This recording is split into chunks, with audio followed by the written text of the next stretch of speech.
What's up, you guys? We just finished filming here this morning for Gracie University. We had a huge breakthrough on a Kimura counter. Hidon, talk about it. First, let's discuss Kimuras. And you know, when you're in somebody's guard, I don't want my hands out here, right? Out here, Kimuras happen, omoplatas, triangles. So I want my hands on the inside. And just this ability to block it under my arm right here, just to have my elbows be very sensitive. And I'm not holding his biceps, I'm cupping them. It's my forearm, my bone structure. And I like this a lot because right here, you can't really punch me. Right. And I can headbutt him. I can, from here, let go and strike him if I like. So this is just a good place to be when you're on top. Phase two?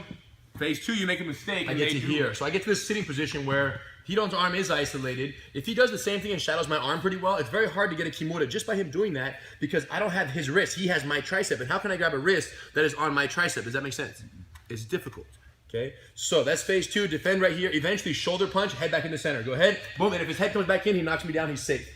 Phase three, I get here, I lock my arms, and I secure the Kimura grip right now. This is looking pretty bad, and if you don't stay sitting up, I'm gonna lay down so quickly and turn and hip out, lock my angle and finish the lock right here. The problem is, as I do this almost every time, what are they gonna do? As we prepare, he's gonna grab his thigh and put his knee on the mat. Boom, and try to smash it right there. And now that his leg's on the ground right here, it makes life very difficult for me. And pretty much, this is where the movie comes to an end for most people. They get discouraged. You see it in MMA, you see it in no-gi. A Kimura where you're flopped and the arm is grabbing the inner thigh is pretty much a done deal. And the plan is to stay there. For you, stagnate and hold. It's for me to stay and just keep weight on you and hope that you are discouraged and you let go and you move on. Which happened to everyone around the world until today. You guys, things have changed. We figured this out, this little anchor grip counter, and that's why we're so excited to bring you guys in. So from here, I have Hidon locked. He has his thigh grab. Look, so from here, as he's doing, number one, I'm gonna try to pull it straight out. It's gonna fail. When it fails, I'm gonna lift my pelvis off the ground. I try to pull it out. I'm gonna then quickly push it into my back pocket, and then I turn my hip and I go. And my only goal is to get it behind his back.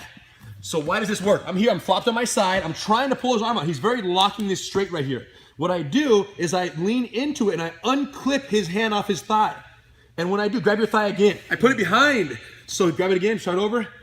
He has a tight grip. I'm stretching. When I push it, the key is your butt's gotta be up. If your butt's down, there's nowhere to push his arm. So the breakthrough is having your hips off the ground. You can do that one of two ways. Either using his thigh as a lift, or if this knee's on the ground, use your foot on the ground as a lift. Look at my hips. They're a few inches off the ground right now. So first I try to pull to give him the intention that I want to just grip this way, so he begins to trust on his monkey grip here on his inner thigh. And as I pull and it fails, eventually look, I have my hips up, I fake another pull, keep it tighter. I go in and I go out. Try to put it back inside your thigh now. Try to step over with your hand, with your leg and grab your thigh. Why can't you? My leg, I'm not here, grab your thigh, step over. I don't want that to happen, go again. I put my leg right where his leg would be, step over. And as he tries to step, I use that as my turning mechanism to get my side guard. And then of course the final rip from right there. And then last but not least, if you ever get to this angle right here, where you do pull it out, I'm on my side, hip, trying to pull, he locks, hip up, take it out and I turn. Look at my leg straight. The hand is out. If I make my angle and I get to right here, he straightens his arm. Look, take the entire arm, lock it straighter. Put it down real low, straighter. Now look, your thigh comes and you do a thigh squeeze and it's done. Thank Javi for that one. Okay?